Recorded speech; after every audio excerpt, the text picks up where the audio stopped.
স্বাগতম। এই কনস্ট্রাকশনের সপ্তাহে আমাদের আজকে পড়বে স্বপ্নের বাড়ি নির্মাণ করতে গিয়ে অনেকে শুরুতে ভুল করে বসেন, যার জন্য পরবর্তীতে গিয়ে নানা রকম সমস্যা করতে হয়। আজকে আমরা জানবো বাড়ি নির্মাণ করার আগে আমাদের কী কী বিষয় জানা দরকার। সেজন্য আমাদের সাথে আছেন একজন অভিজ্ঞ ইঞ্জিনিয়ার, এই আমার কনস্ট্রাকশনের ফাউন্ডার আব্দুল মাজিদ ভাই। ভাই কেমন আছেন?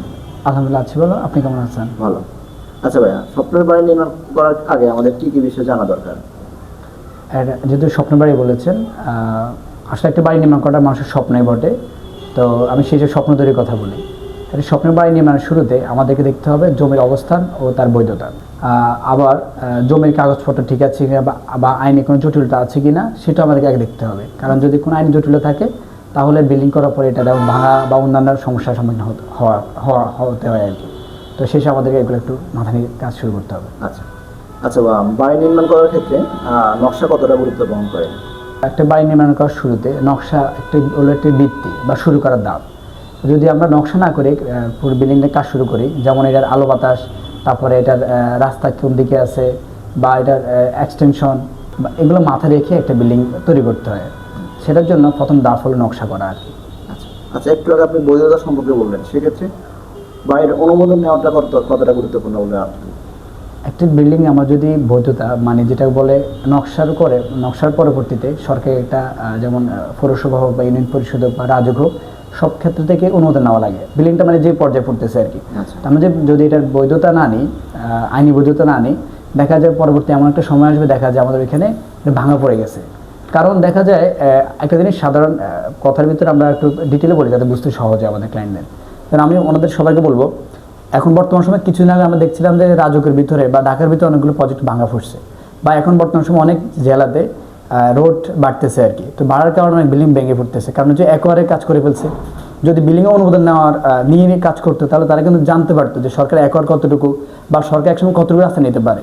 তো সেই হিসাবে আমাদের কাজ শুরু করার পূর্বে আমাদেরকে আগে আমাদের জায়গাটা অনুমোদন করে নিতে হবে একজন অভিজ্ঞ কনসালটেন্সি টিম বা একজন ইঞ্জিনিয়ার ধারা। আচ্ছা আচ্ছা, বাজেট প্ল্যানিং কীভাবে করা উচিত? বাজেট প্ল্যানিং কীভাবে করা উচিত? বাজেট প্ল্যানিং শুরু করার প্রথম ধাপ হলো যেমন আমাদের একজন অভিজ্ঞ কনসালটেন্সির কাছে গিয়ে একটা আমাদের বিল্ডিং আমার কীভাবে করতে চাচ্ছি বা আমাদের প্ল্যান কী, বা আমার কাছে কত টাকা বাজেট আছে। ধরেন আপনার কাছে বাজেট আছে 50 লাখ টাকা, কিন্তু আপনি যে বাড়ি করতে চাচ্ছেন সেটাও 1 কোটি প্লাস হয়ে যাবে, তখন আপনার জন্য এটা ব্যয়বহুল বিষয় হয়ে যাবে। তো সেই হিসাবে আপনাকে বাজেটটা বুঝতে হবে, আপনার জায়গাটা কোন জায়গায়, জায়গার দাম কেমন, বা আপনার জায়গা অনুযায়ী আপনাকে কী করা যেতে পারে, বা এটা কমার্শিয়াল জায়গা কিনা বা রেসিডেন্সিয়াল জায়গা কিনা, সকল কিছু কিন্তু আপনার একজন ইঞ্জিনিয়ার পরামর্শ বা টিমের পরামর্শ নিয়ে আপনার বর্তমান যে প্রেক্ষাপট অনুযায়ী যে পরিমাণ টাকা আছে বা যেটা স্বপ্ন আছে সেটাকে চিন্তা ভাবনা করে একটা বাজেট পরিকল্পনা করে তারপরে কাজ দ্বারা উত্তম। আচ্ছা আচ্ছা, ইঞ্জিনিয়ার এবং ঠিকাদার নির্বাচন করা কতটা গুরুত্বপূর্ণ? ইঞ্জিনিয়ার এবং ঠিকাদার নির্বাচন খুবই গুরুত্বপূর্ণ একটা বিষয়। কারণ একটা বিল্ডিং নকশা করে একজন ইঞ্জিনিয়ার, কিন্তু এটা নির্মাণ করে একজন ঠিকাদার বা ঠিকাদার টিম বা মিস্ত্রি বলে আর কি। তো আমাদেরকে একজন ভালো ইঞ্জিনিয়ার দিলে হবে না, সাথে সাথে আমাদেরকে একজন ভালো ঠিকাদার যারা ওই কাজে মানে পরিপক্ক, বা একটা কন্ট্রাক্টর হতে হলে একদিন সময় নিয়ে হয় না, অনেকটা টাইম মেনটেন করার পরে সে কন্ট্রাক্টর হয়। তো সে একটা কাজ যে আমাদেরকে ইঞ্জিনিয়ার যেমন নিতে হবে ভালো একজন ইঞ্জিনিয়ার, ঠিক সেমভাবে আমাদের ভালো একজন কন্ট্রাক্টর নিতে হবে যাতে আমার কাজটা প্রপারলি ভালো হয়। নাহলে আমার কাজটা কিন্তু নষ্ট হয়ে যাবে, বা আবার 2 টাকা 3 টাকা খরচ হবে, আবার বিভিন্ন জায়গাতে দেখা যায় টাকাটা বারবার আপনাকে ভাঙা চলে রাখতে পারে। সেই হিসেবে আমাদের দুজনে কিন্তু ভালো নিতে হবে। শুধুমাত্র যে ইঞ্জিনিয়ারদের আমরা বিল্ডিং প্ল্যান করে ফেলছি তা না, আমাদের সাইড ইঞ্জিনিয়ার একজন রাখতে হবে, সেই হিসাব করে আমাদেরকে এটা মাথায় রাখতে হবে। অবশ্যই। আচ্ছা আচ্ছা, আজকে আমাদের প্রোগ্রামের শেষ দিকে দর্শকদের জন্য যদি কিছু বলা থাকে একটু বলবেন। আচ্ছা, শেষ মুহূর্তে আমাদের দর্শকদের জন্য আরও কিছু বোনাস টিপস, যেটা হলো আপনাদের কিন্তু বর্তমান সময়ে বিল্ডিং করার ক্ষেত্রে সেটব্যাক ছাড়াই আমরা করি না আর কি, যেটা অনেক বড় একটা প্রেক্ষাপট। যেমন আমাদের কাজ করার ক্ষেত্রেও এই কিছুদিন আগে আমরা একটা খিলফাড়াতে নোয়াখালীতে প্রজেক্ট করতে যাই, সেখানে দেখি কি 2 ভাই একসাথে কাজ করতেছিল। দেখা যায় দোনো ভাই সেটব্যাক ছাড়ছে, মানে দোনো ভাই জমি এক পাশে আর কি। তো এখানে 2 ফিট জায়গা ছাড়ছে, 2 থেকে 2.5 ফিট জায়গা ছাড়ছে, সরকারি নিয়মের জন্য 3 ফিট ছাড়ার কথা আর কি। তো ওনারা কী করছে, 2টা বিল্ডিং আবার অ্যাডজাস্টিং করে ফেলছে ছাদটা করার কারণে তাদের বিল্ডিং লেন্থ হবে 50-60 ফিট প্লাস।